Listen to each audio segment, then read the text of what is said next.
You were surprised when you heard my company name, right? So surprised you couldn't even speak? The reason for organizing this reunion was to put this guy in his place. Back in middle school, Eric used to lead the charge in teasing and bullying me. Even after becoming adults and meeting again, I can't stand the way he still looks down on me. I'm not the same person I used to be. So, which branch are you from? Huh? Branch? Well, I'm in California, so obviously the California branch. So, you're not working at the headquarters. Is working at a branch instead of the headquarters really something to brag about? Eric looks puzzled by my retort. What about you? Which company do you work for? I make a conscious effort to smile confidently, showing my teeth. This is where my great comeback begins. My name is Bill, and I'm 32 years old. I once attended Y Middle School, studying alongside my classmates. I graduated at 15, so it's been 17 years since then. Currently living away from my hometown, I returned to this town for the first time in a long while. In this area where you need a car to go anywhere, I drive my beloved Porsche around the places I used to hang out. The roads are well maintained, making it a very pleasant drive. As I turn the steering wheel and round a corner, a large building comes into view. Next to the big gate, the name Y Middle School appears. I drive inside, parking in the area for teachers and visitors. Getting out of the car, I walk past the gym and step into my old school building. Everything has changed from when I attended here. The buildings are new, and the school grounds are well maintained. The sun is still high, and I can hear the sounds of students engaged in school activities. I wonder if their middle school life is fulfilling.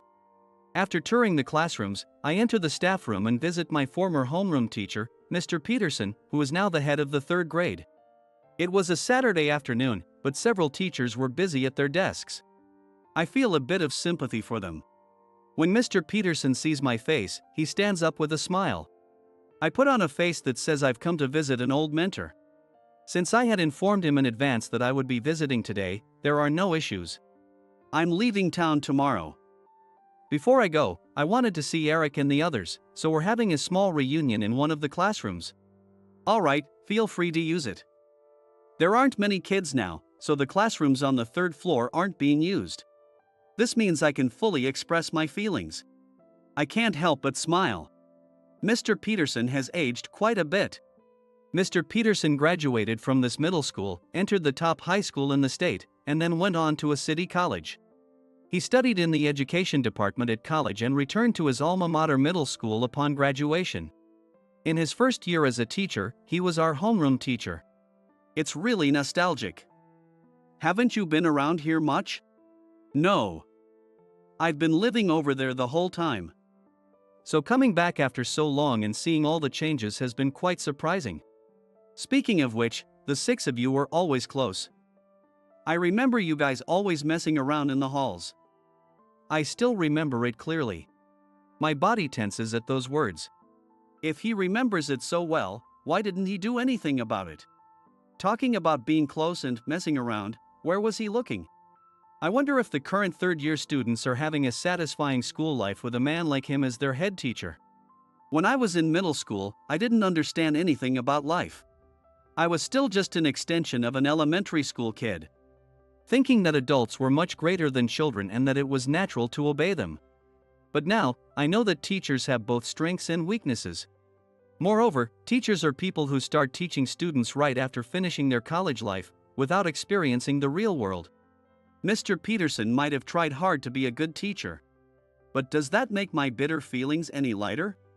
In a few days, a piece of evidence of Mr. Peterson's affair with a student's mother will be sent to the state's education board. What happens after that is none of my concern, as I'll be leaving on tomorrow's flight. Dragging my left foot, I slowly exit the staff room. I head towards the third floor classroom where I once spent time with my classmates. For me, with my immobile left foot, even the stairs of a middle school are a challenge to climb. Entering the classroom and gazing out the window absent-mindedly, Eric walks in. Eric gives me the same mean-spirited smile he used to have. Hey, long time no see. You haven't changed a bit. Still got that dumb look on your face. I don't know if I look the same as I did 17 years ago, but Eric has changed a lot. Even at just 32 years old, his belly sticks out, and his head is balding. There used to be girls who swooned over Eric, but they must be disappointed now. Long time no see. I'm glad to see you. I force a smile, saying words I don't mean. I have no fond memories of Eric. As a top student, Eric was the class leader and reigned over the boys. He had 4 henchmen, John, Tom, Mike, and Jake, who would bully anyone they didn't like. It was done in a way that made it seem like they were just having fun to the teachers. During breaks, they would drag me into the hallway and poke me with mops or hold me down and kick my stomach. Not only Mr. Peterson, but all the teachers favored Eric. Where were their eyes? Soon, I hear footsteps climbing the stairs, and other familiar faces appear. John, Tom, Mike, and Jake arrived. The teachers thought of them and me as part of the same close-knit group. When they spot Eric, they greet him warmly. Eric, long time no see. You've gained some authority since we last saw you. Well, being in sales, I get to eat out a lot. I've pretty much conquered all the popular spots in the city at clients' requests. Nice, take us out sometime.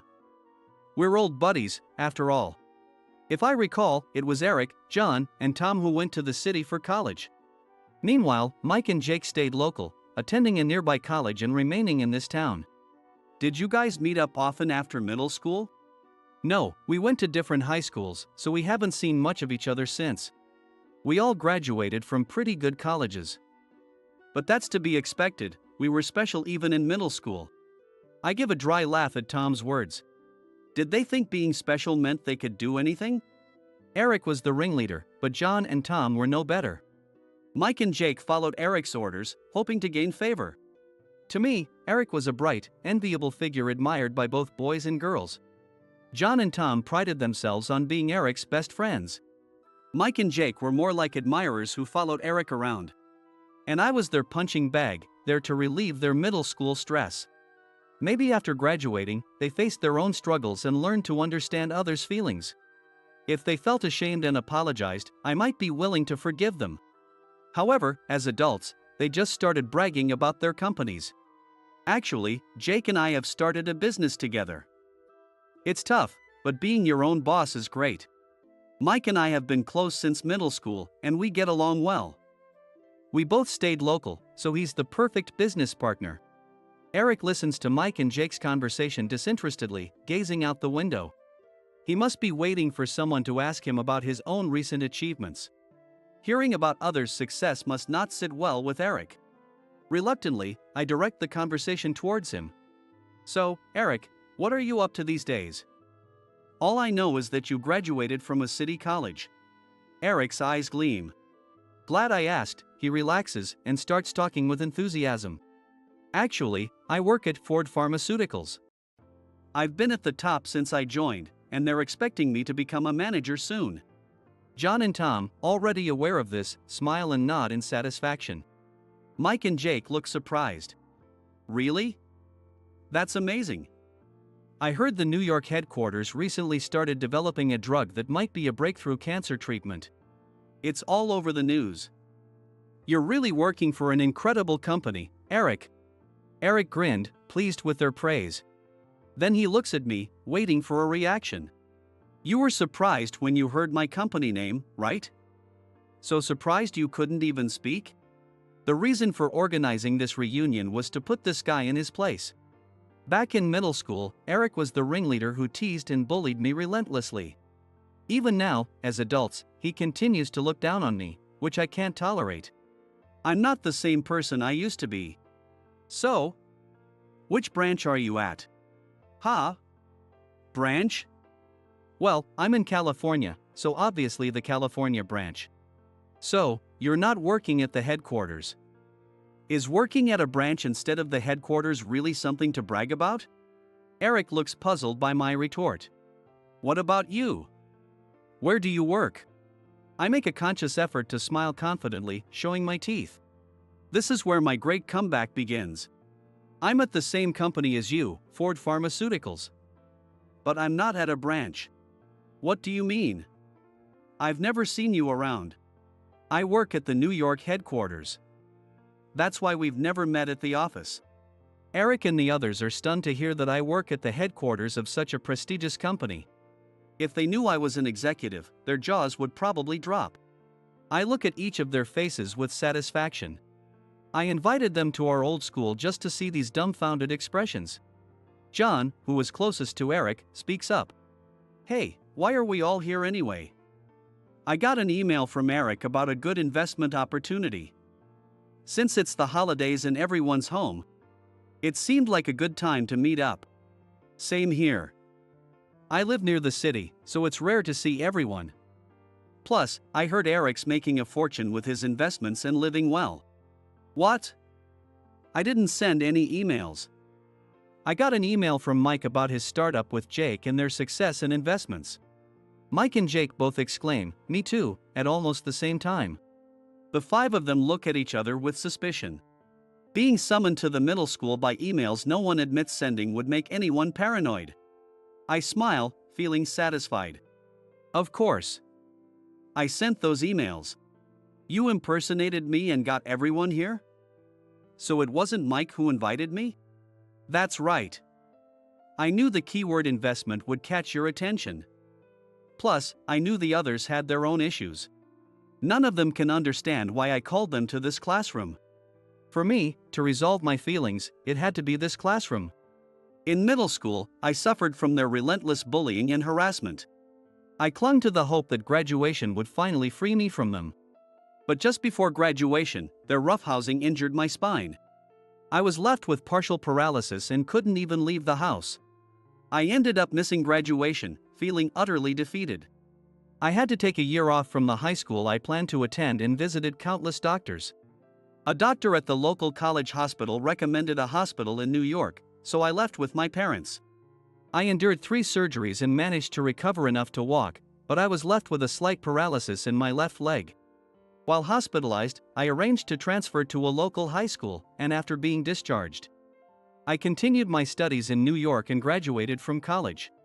Although I should have graduated a year later than my peers, I utilized the accelerated system and started my career on the same footing as them.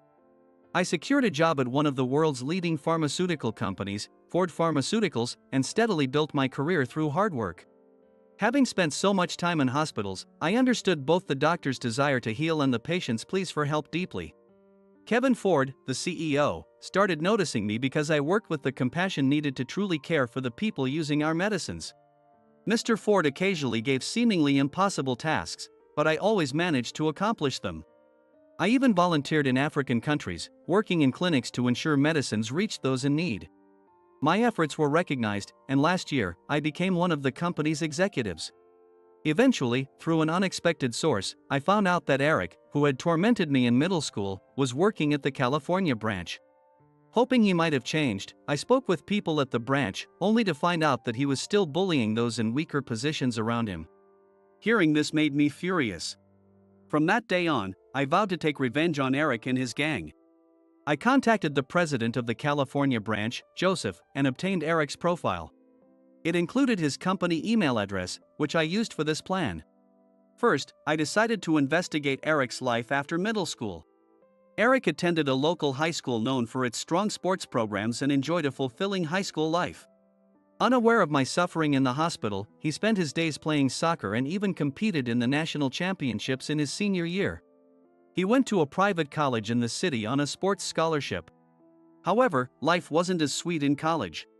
Although he remained on the soccer team for 4 years, he never made it to the starting lineup and graduated without ever playing in an official game. He didn't excel academically either, but a senior in the soccer team secretly helped him out. When Eric landed a job at Ford Pharmaceuticals, his parents were overjoyed, as if they had won the lottery. In this sense, Eric was a dutiful son, making his parents proud. If he had continued working diligently, he could have advanced further and made his parents even prouder. However, a significant problem has arisen. Eric has invested a considerable amount of money, riding the recent investment boom. Sensing his vulnerability, I used the pretext of an investment opportunity to lure him here today. While tracking Eric, I also looked into the lives of the other 4. John, who graduated from the same high school as Eric, went to a private college in the city because he wanted to experience city life. His family ran a large liquor store back home, and his parents hoped he would take over the business. However, John had become completely accustomed to city life and never returned, securing a job at a major trading company. Up until this point, John's life had been going smoothly, but he faced a trial in his third year of employment. A colleague, who was also his rival, married the division manager's daughter. Since then, the rival rapidly climbed the corporate ladder and is now the sales manager at the headquarters. Meanwhile, although John is in the prestigious sales department, he is treated coldly by his rival and is enduring difficult days, or so I've heard. Tom, who was particularly close to Eric, faced difficulties with high school entrance exams. He aimed to attend the same high school as Eric and John but caught a severe cold on exam day and failed. He ended up at a backup private high school and had a reasonably fulfilling 3 years. As an admirer of Eric, Tom desperately wanted to follow in his footsteps and spent a year on preparing to get into the same college and department. However, Eric didn't value their friendship as much as Tom thought. With Tom a year behind, they rarely had classes together, and Eric rarely participated in soccer games. Eric started avoiding Tom, and their friendship cooled. In middle school, Tom thought he shared a special bond with Eric and John. But Eric didn't consider Tom that important. Tom must have been genuinely happy to receive an email from Eric. When I sent the email, Tom replied with a long message of gratitude. I was eager to see his reaction when he learned the truth. Now, seeing Tom in person, he's beyond disappointed, he's in shock. I felt a sense of satisfaction. Tracking Mike and Jake's lives were even easier. They had never left our hometown and were still living there. Moreover, they led completely different lives from the group that moved to the city. Mike's family owned an auto repair shop. Born as the son of the owner, he grew up without any hardships. However, he wasn't very bright, and his grades had always been poor since middle school. He managed to get into high school but dropped out because it was filled with rough students. He then spent several years shut in at home. His parents and relatives were worried about his future until Jake, an old friend, reached out to him. Jake proposed that they pool their money together to start a business. Mike's parents, more enthusiastic than Mike himself, provided the funding, leading to their current situation. Now, about Jake, he had a rather unique life. Like Mike, he wasn't good at studying. However, his family had a long history of city council members, and he grew up with plenty of freedom. He attended a decent high school and was the only one among the 5 of us to go to college abroad. It was more like a language study program and didn't give him much of an edge in the job market. He got a job at a well-known construction company in the state but quit after 3 years and drifted around. Eventually, inspired by a college friend who started a business, he decided to start his own company. He borrowed some money from his parents and approached his wealthy middle school friend, Mike. Mike's parents, worried about their son's future, were eager to support the venture. They succeeded in starting the business, but from what I heard from industry insiders, they were struggling significantly. So, posing as Eric, I emailed them, expressing interest in investing to help them out. Jake, thoroughly convinced, enthusiastically attended this reunion with Mike. In the end, I was the most successful among the 6 of us. Compared to me, the other 5 were losers. Barely suppressing my laughter, I quietly began to speak. It seems like you all have had pretty tough lives. Eric, I'm sorry, but I have no intention of supporting your investments. I also won't be providing funds to help Mike and Jake's company. You might as well self-destruct on your own. You knew we were struggling and called us here just to brag about your success? Exactly. I hear John and Tom are having a tough time at work. Mike and Jake spent a lot of money starting their business. But I've heard people in the industry say they might not last a year. Serves you right. John lunges at me, shouting, "You bastard." Just then, a woman's voice came from outside the classroom door. What are you doing? John, get away from Bill. Laura, you're here. Come in, we're done talking. A tall, beautiful woman with long black hair walks into the classroom. The 5 of them are visibly shocked when I call her Laura. Laura? Could it be the same Laura from middle school? That's right, Eric. You've changed quite a bit. But then again, it's been 17 years. Laura was the girl we all admired in middle school. She played a crucial role in my plan for this reunion. When I explained my plan, she said, "Sounds interesting," and eagerly joined in. My contact with Laura began surprisingly recently, about 3 years ago. I had vaguely considered this plan but hadn't thought of involving her. After middle school, Laura attended a prestigious private girls' high school attached to a college. She then continued to the same college, studying literature. Born into one of the most distinguished families in the state, Laura was doted on by her parents but lacked a sense of independence. She vaguely assumed she would marry a man of similar standing and become a housewife. Indeed, after graduating, she married quickly through a match arranged by her parents but eventually divorced. She didn't have any children but didn't mind. We met again by chance at a New Year's party hosted by my grandfather, a former congressman, which I attended as a representative of Ford Pharmaceuticals. When we met again, we quickly hit it off. Upon realizing we were both single, we naturally began to think about our future together. Since reconnecting with me, Laura started questioning her life of always following her parents' wishes and began actively participating in society. She now belongs to a volunteer organization, spending her days supporting single mothers. Standing before the 5 startled men, I quietly say, "We're getting married soon." "What? How could someone like you end up with Laura?" "Oh, I'd appreciate it if you didn't criticize my future husband." Laura takes my arm and leans into me in front of the dumbfounded group. At some point, the sounds of the students had faded away. The sun had completely set, so I turned on the classroom lights. The blue-white glow of the LED lights illuminated our faces, marking the conclusion of this chapter. Eric, in particular, looked even paler than when he first arrived. The 17-year reunion became my chance for revenge for all the hardships I endured in middle school. Leaving the 5 behind, Laura and I left the school together. Tomorrow, I'll take Laura and return to New York. It'll be a while before I come back to this town. Are you satisfied now? Yes, completely. I can start anew from tomorrow. Laura gently took my hand and pressed it to her cheek. Feeling her warmth, I decided to leave the past behind. Although I didn't cast a curse, the situations of the 5 continued to worsen. First, Eric, who was struggling with investments, made a risky bet and failed, forcing him to sell his newly purchased house. John, despite his rival becoming the division manager, made a mistake at work and was transferred to a remote branch. Tom's company went bankrupt, leaving him unable to find new employment, increasing his daily anxiety. Mike and Jake's company, as predicted, struggled financially and had trouble managing their funds. Thus, the long battle with Eric and his gang ended in my resounding victory. I will take Laura back to New York, and we will start living together in a luxury apartment. Although Laura was used to luxury, she has recently discovered the joy of being frugal and now makes sandwiches and goes to Central Park on weekends. While we never had financial difficulties, it's nice to save money as living costs in New York keep rising. In the near future, when we have children, we'll be able to provide them with a top-notch education. Today marks the 5th anniversary of reconnecting with Laura.